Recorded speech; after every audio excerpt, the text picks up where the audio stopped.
งามอยู่บ่โอ้งามอยู่เนาะคือแควน้องเนาะ แก้วเนาะ มันล่นหมดใช่หล่นเบิ่งใช่หล่นใช่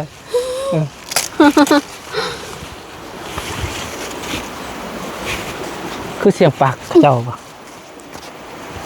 เสียงไผ่เสียงไผ่เสียงไผ่เสียงเขาจับปลาสลามบ่เอาพี่น้องเปิดคลิปเปิดภาพอีกมื้อนี้เนาะพี่น้องกลับมาพอกับเบาเป็นคงคือเก่าคือเดิมเด้อพี่น้องมื้อนี้ก็มาหาทางน้องลาเพิ่นเนาะหรือว่าทางน้องสาวสีดอกแค่พี่น้องดนแล้วเบาเป็นคงก็บ่ได้ไปหาทางน้องเนาะยามทำข่าวเพิ่นก่อนเนาะว่าเป็นจังได๋เดี๋ยวนี้คือว่าคือเห็นทางคลิปน้องใส่นี่แหละพี่น้องว่าจ้อยเราจักเพิ่นเป็นหยังเนาะก็สิถามเบิ่งเพิ่นก่อนพี่น้องเอาก่อนอื่นกับทักทายสบายดีเด้อสบายดีและสวัสดีพ่อแม่พี่น้อง FC เมิดสุขสู่คนเนาะบ่ว่าสิอยู่ในและก็ต่างประเทศก็ยินดีต้อนรับเข้าสู่ช่องบ่าวบุญคงคือเก่าคือเดิมเนาะเพิ่มเติมมื้อนี้ก็อยู่เพื่อนทางน้องซาวซีล็อกแค่พี่น้องเนาะไปหาทางน้องก่อนเพิ่นเฮ็ดหยังเดี๋ยวนี้เนาะไปพี่น้องกาสิบสบายดีเดยนะได้ไม่อย่างจิตตาเลยตื่นเลยมาดิฮะเด็ดไม่นะก็ได้ว่าไม่ได้ยินอีก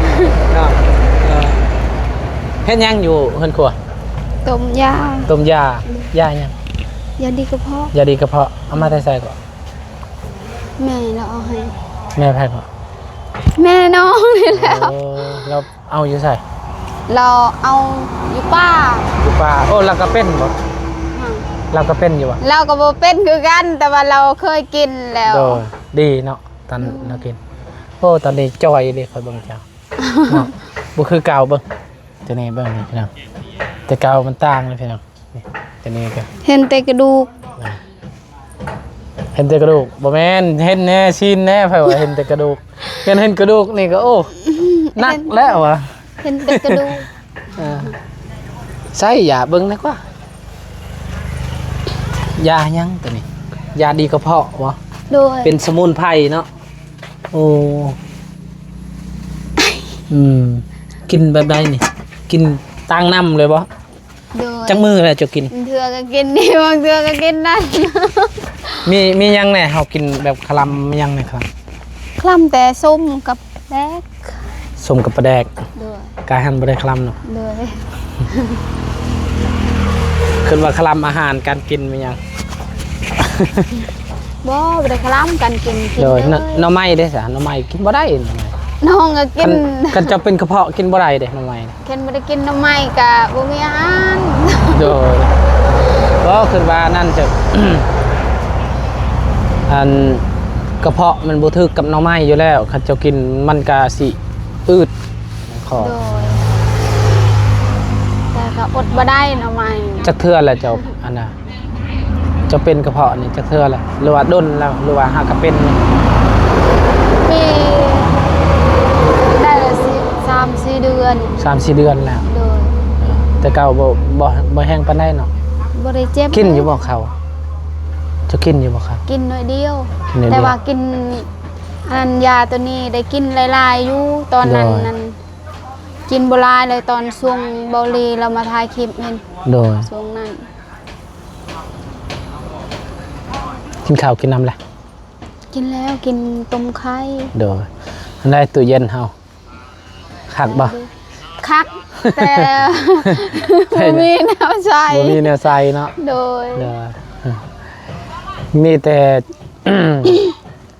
ซื้อปลาแห้งกันแล้วกินสิอดก้อนหน่อไม้เพราะว่ากินหน่อไม้ช่วงนี้ก็กระเพาะมันขึ้นเลยโดยแต่อดบ่ได้อยากกินอดบ่ได้อยากกินบ่ได้เนาะ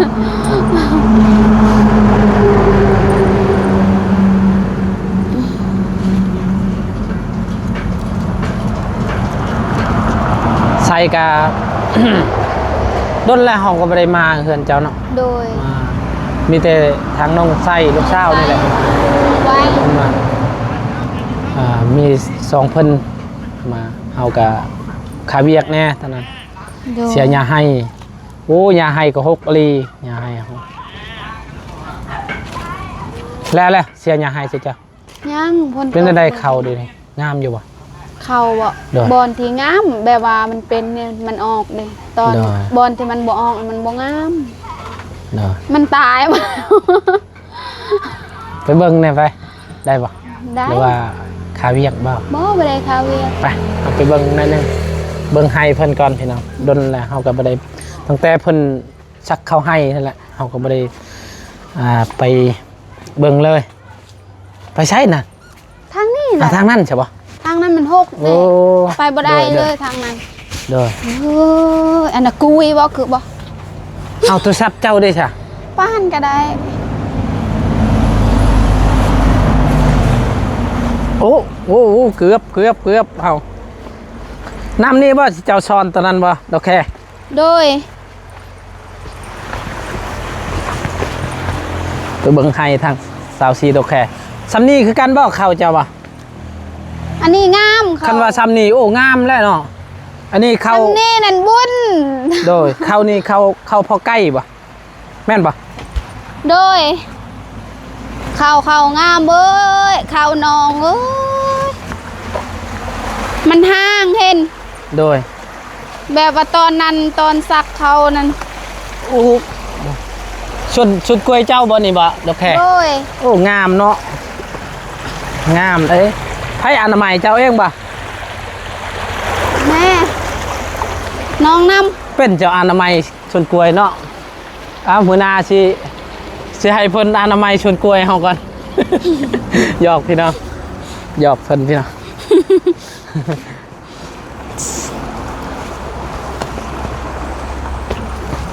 โอ้ขัดซำนี่งามและเขาซำนี่เนาะโอเค ำโดย ได้บ่ซำนี่เขาเจ้า บ่ได้บอนที่มันออกนั่นบอนก็งามกับแบบนี้ แต่บอนที่มันบ่งามมันก็ขี้ร้าย ไปหามบักแต่งดอกแค่ก่อนมื้อนี้ โดย แค่มันเป็นนั่นได้กินแต่ยานมันบ่ได้เป็นหัน ข่อยเห็นแล้วเดี๋ยวนี้ดอกแค่ข่อยเห็นแล้ว เห็นหยัง ข่อยเห็นแล้ว เห็นหยังเห็นแล้ว พูนเรื่องๆพูน ไอ้หยังเรื่อง พูนข่อยสิให้หมู่ข่อย ๆมันหลายอยู่สวนอยู่พุ่นก็หลายกล้วยเด้เพราะว่าช่วงนี้แถมฝนตกทาง โดยเขาเจ้าชื่อก็บ่แพงเลยช่วงนี้เนาะ อยู่พุ่นนั่นมันสบายเห็นมั โดย บ่ได้มึนแต่ว่าบอนเฮือนเซาคงมีมันมีแต่ทางเดียวเขาขุดเป็นคลองเด้ โดย ก็เลยน้องแบบว่าน้องบ่มีแห้งเห็นแบบว่าครึ่ง โดย บ่ได้เห็น โดย ขับรถบ่ โอ้ ได้ กล้วยเจ้าอยู่พุ่นบ่ โดย แกแล้วเดี๋ยวนี้เนาะชุกกระลายบ่ หลายสุกโดยมันนั่งแค่นเขาเฮ็ดเป็นโกงแค่นเขาตัดแล้วเขาขุดแล้วเขาใส่โกงเห็น โดย มันไปได้แบบนั้น อันนี้เขาขุดมันเป็นดินซื่อๆไปบ่ได้เลย โอ้พักตัวนี้เขากินได้ดอกแค่ โดยเขา แม่นล่ะวะ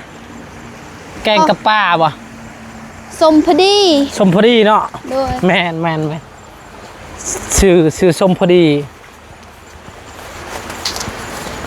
เขาปลูกอยู่เฮือนก็ได้นั่นโอเคเนาะ เยอะอยู่ปลายนะ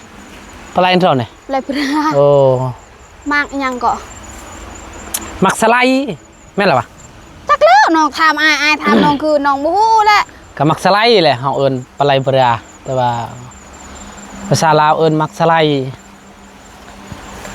เยอะ เป็นอะไร เยอะเลยเยอะ ข้ามบ่ นะ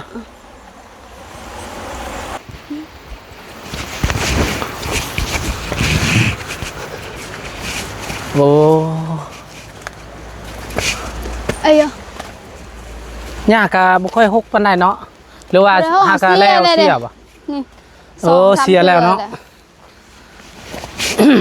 ก็บ่ นี่ งาม ยามแบบนี้แหละ ปานใด เสียบ่ได้ยามฝนตก โดย มันติดขึ้นลาย โอ้ มันบ่งามเขาน้องเฮ็ด โดย บ่งามปานใดเนาะ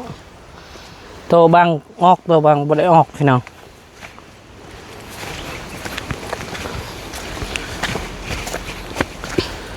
จักมือแล้วสิเจ้าเสียหญ้าอยู่ดิโอเค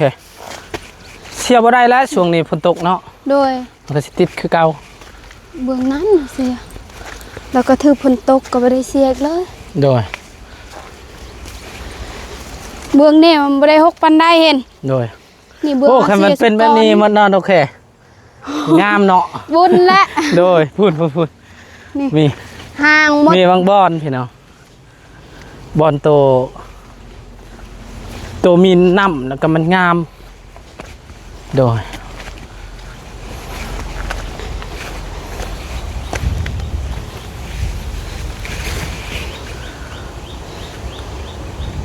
โอ้คักอยู่เนาะ โดย มันแปนนิดนึงแปนแล้วเสียแล้วเนาะ คันบ่เสียก็ เบื้ บ่ อง แป นี่ น แล้วมันหกแหงเด้ ตัวนี้บ่ โดยเห็นมันปง โดย ขึ้นอย่ายุบบ่ได้ออก ตอนนั้นจะซีดเท่านึงเนาะ โดย กินข้าวแล้วดอกแค่ กินแล้วต้มไข่ ต้มไข่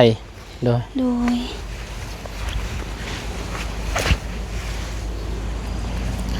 วันนี้ก็ไปเบิ่งให้ส่วนของทางน้องดอกแค่เด้อพี่น้องเนาะเพราะว่าตั้งแต่เพิ่นสักเข้าให้นี่แหละก็บ่ได้ไปเบิ่งให้เพิ่นเนาะไปบัดนี้ กลับแล้วเฮา ฮะกลับแหละ แม่นเดี๋ยวไว้ไปเบิ่งก่อนบ่ไปเบิ่งหมักแตงก่อนเบ้อเฮา ทางนั้นมักแตง ทางนั้นหมักแตงบ่เอ้ยเอาไว้มื้อหน้า เอาไว้ พุ่นให้มันใหญ่ บ่อย่าพาว่าไว้ให้มันเห็นมากก่อน เนาะ มันยังบ่ทันเห็นมากว่าไว้เอาไว้ เอ้า มาได้ กล้วยตัวนี้กล้วยสิเจ้าปลูกบ่ดอกแค่หรื อัน อ นี้ ว่า บอกแม่นปลูกขึ้นเวลาเขาอยากเฮ็ดนั่นก็ให้เขาเฮ็ดดินเขาเลยแล้วก็ปลูกม่วนซื่อๆปลูก มันเป็นก็ได้กินมันบ่เป็นก็ยา โดย ดินนี่แต่แม่นดินบ่แม่นดินสิเจ้าเนาะ โดยดินคนอยู่บ้านเสด็น โดย ขอปลูกเขานำเพิ่น ป้าเนาะมีหมักแตงหยังนี่เนาะเพิ่น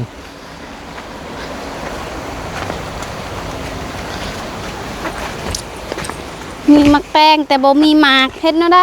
เห็นแต่อันนั้นซื่อๆเนาะเห็นแต่ โดย เครือซื่อๆพี่น้อง เฮ็ดบ่ได้ แต่ว่า เพิ่นตกมันเป็นบ่หมา แต่ว่าก มากยังบ่ได้เป็น นี่ดอกมัน โดย ก็จังมันถือเพิ่นตก แม่นบ่ดอกมันฮะ แม่น บ่แม่นนะดอกมัน แม่น เอ้าบ่แม่นนะค่อยว่า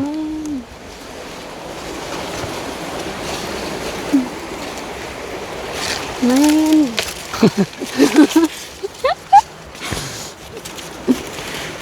เป็นไงสลีก็แม่นหมด มันแก่แล้วบ่โอ้อยู่นี่เขาเจ้าหาหน่อไม้อยู่นี่เนาะสไลด์หาหน่อไม้แถวนี้ก็มีเนาะหน่อไม้ไล่อยู่หน่อไม้หยังเนาะ มันยังบ่ทันออก ยังบ่ทันออกเนาะ เลย โดย นี่ตะนอนึง นี่ ทันออกแต่นอนึง นี่หมักแตงเพิ่นแต่ว่ายังบ่ได้ออกยังบ่ได้เป็นมากพี่น้องหมักสลีโอ้มื้อนี้เฮาก็ไปบุชวนสลีทางน้องนกแค่แล้ว มันแก่แล้วบ่จะเอา จักบ่ฮู้คือกันเด้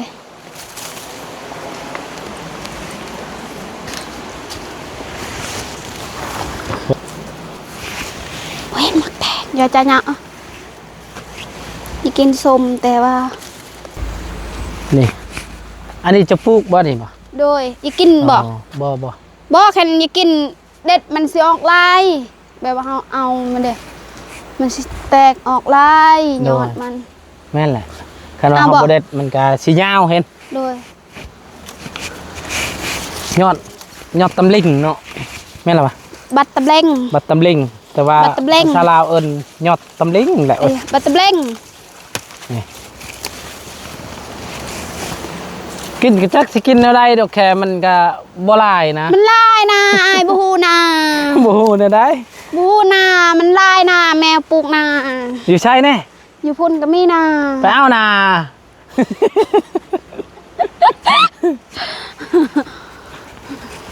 ม คิดว่ามีแต่บอลเดียวบ่แม่นบ่นี่มันอยู่ตารางมันตายหมดเนาะโดยมันออกบ่ลายเด้กันมีเนาะมันก็คือกันโดยมีจักบอลละปูอันนั้นอยู่หั่นบอลนี้บอลนั่นก็มีบอลนี้ก็มีแต่ว่าเจ้าคือบ่กินบ่มีบอลเกาะเจ้าคือบ่กินดอกแค่ฮะเจ้าคือบ่กินบอลเฮือนก็มีเด้แต่มีพอกินเห็นโดย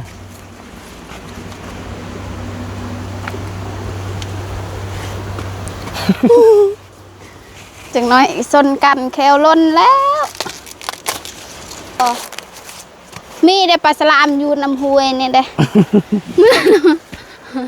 ปลาฉลามย่างมีเอาปลาสลามปลาทูหั่นล่ะบ่นี่แบบว่าไปหาการตะกะเตาะตะกะแตนบ่ได้บ่พุ่นอยู่งานน่ะประกาศอยู่ใช่สิเจ้าไปการมันน่ะได้อยู่บ่อยู่ห้องงานโดยได้อยู่บ่เจ้าได้พอกินโดย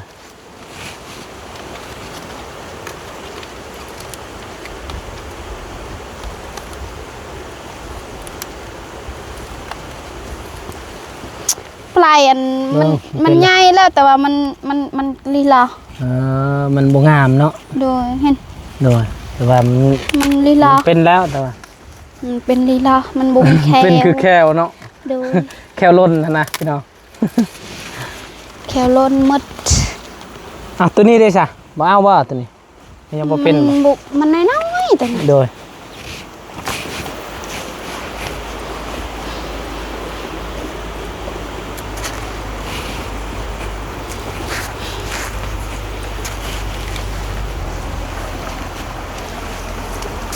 ลายแล้วบ่ปะนี่มันบ่ลายแต่มันยังบ่แก่ลายโดยเด้หากระเสียใหม่ๆออกอีแล้วพี่น้อง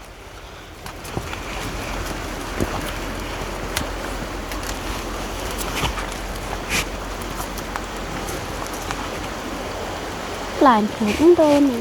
ผูก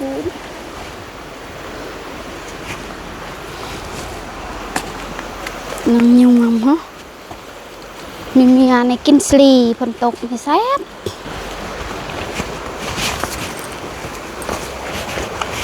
กินมักสลี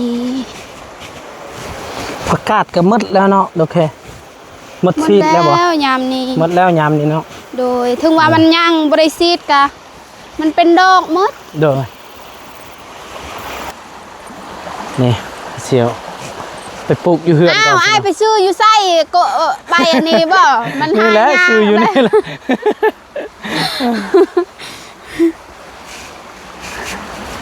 อ้าวไผ่เนี่ยหูใบนี่เขาเฮ็ดย่างอันนี้สบายอันน่ะแกงปลาแกงยังนี่เนาะโอ้คิดว่าห้างไม้เขาห้างซาคนแถวล้นแซ่บบ่ใส่กับปลาบ่โอ้บ่ให้ว่าวแล้วโดยช่องใบกระตะบ้านเฮ็ดกระติดคือเก่าหญ้ายามนี้ใครแน่หญ้าแบบนี้เนาะโดยหญ้าคือให้เฮาเจ้าเห็นบ่ในคลิปเฮาเห็น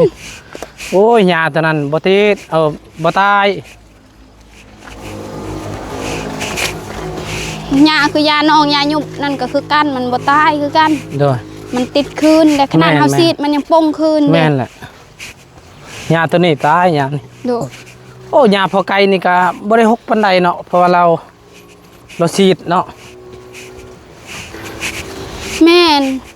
แต่แบบว่าเนี่ยมันเป็นปลาที่แบบมันแก่เห็นโดยหญ้าก็บ่ได้หลายฉันปลาอ่อนปลาเล่านั่น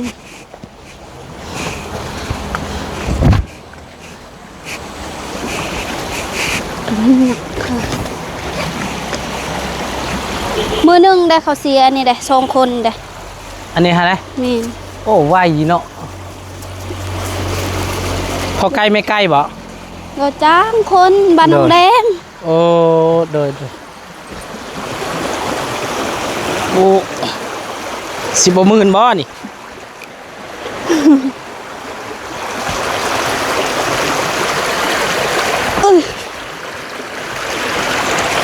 มือเบิ่งนึงจับกอง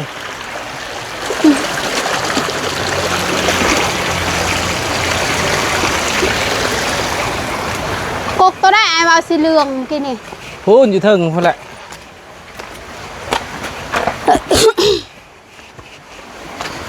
มาบานดอกแคมีแต่กำไรตลอดเฮา จะได้เกลือหมูแล้วบัดนี้เพราะว่าหมูบาเป็นคงกับมักกินกล้วยพี่น้องทำกินกล้วยแล้วตุ้ย กินต้มสลีเจ๊น้อยเนาะ ได้แล้วขอบใจละลาย บ่ได้และกินน้ำกันและ มันสิชุกไหวบ่ ไว้20 นาที โดย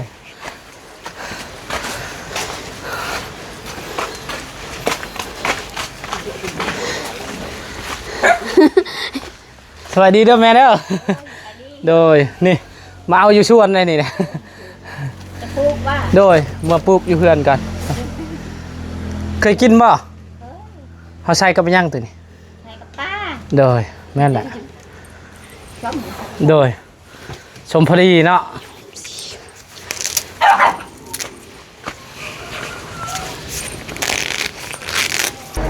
ปลามาแล้วก็จัดเลยเนาะ โดย ต้มร้อน เอายากเนาะ อ๋อชมว่าพอเพิ่นว่าอยากกินมักสลีเด็ดเอาแล้วก็มาแล้วก็เฮ็ดแล้วแหละเดย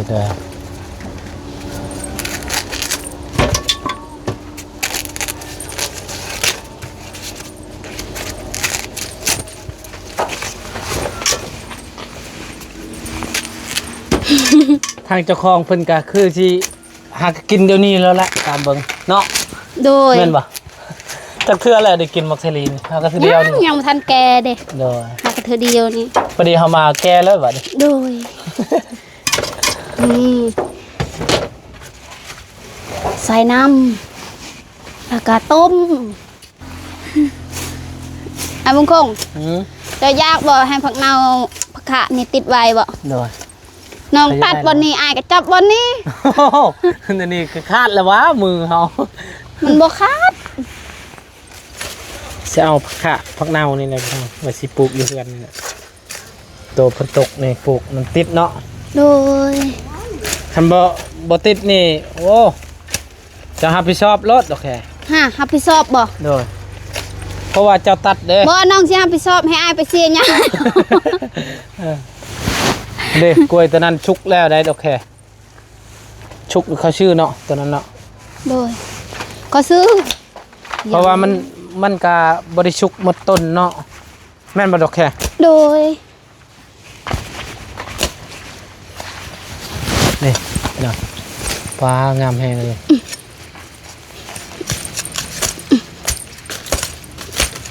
โยนดิพอด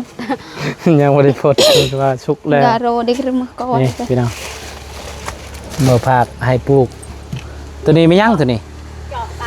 ตัวนี้มังนัด มึงแน่ มังแน่ มึงนั้น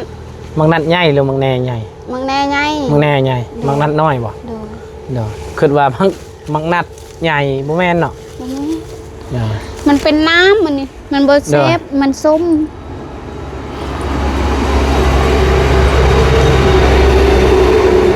โดยนี่ทางแม่ทางน้องเพิ่นเอาให้ เฮ้ยเปิ้นเบานะฮะไอ้กระจอกเรียด ตอน แอะ รับดึงดีเนาะของผักของตอนเนาะ ก็มันไม่เห็นเนาะ ไปพี่น้อง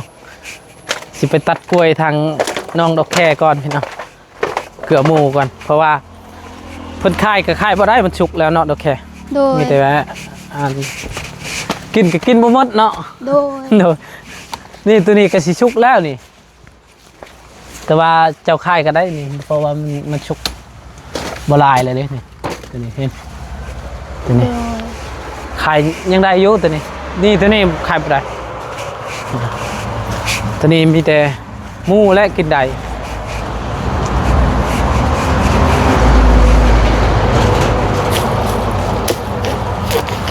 โอ้คักอะไรผ่าเจ้าเข้าเลยเนาะ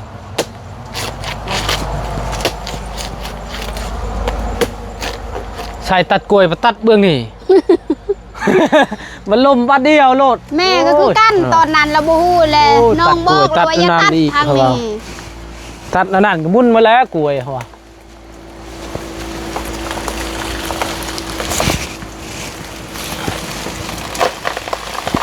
อยู่หยุด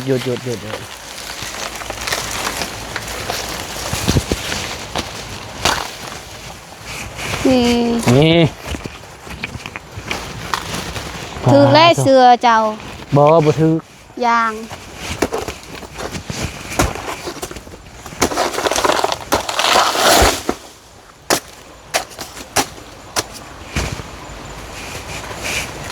ตัดมันบ่จังนั้นตัดบ่ ว่าตัดก็ได้ นี่ตัดแต่บนนี้ก็ได้ นี่เนาะ โดย โอเคเนาะเอาขอบใจละลายเด้อ โดย สำหรับ เป็น ของ ยัง ภาคเนาะกล้วยแล้ว มาน้องชิเจาะซอยจับพา เจอสิเจอ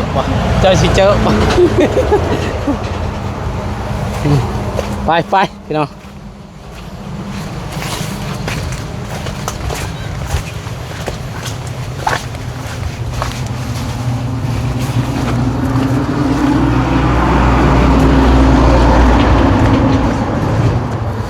โอ้หนักเติบได้นี่ปะทางหน้าเลยนี่คักแล้วนี่เนาะ